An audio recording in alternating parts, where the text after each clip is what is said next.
My name is Tom Boone. I am a school bus driver for Garfield Palouse Schools. Well, I first started out being a bus driver in 1989. I took on the job as transportation supervisor. I was driving routes, I was working on buses, and that's really what made me want to be a bus driver when I started in doing that and all this stuff. And I've been doing it now for 20 years total.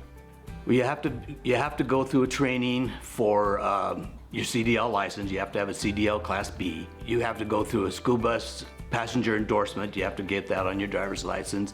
It's a very extensive training. It takes quite a while to do it, but then when you're done, then you go take a driving test and you pass that, and then you're ready to drive anything for a school bus. Other challenges you have, to be a bus driver, you gotta have patience. Kids, they're out of school, they're out of classroom, so they get a little rambunctious once in a while. It's a lot of responsibility to be a bus driver, so you've got to take that responsibility on too.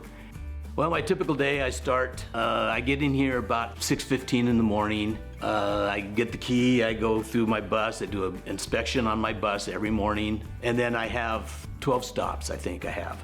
I'm usually done by 10 after 8, quarter after 8. Everybody's looking for bus drivers, and it's nationwide.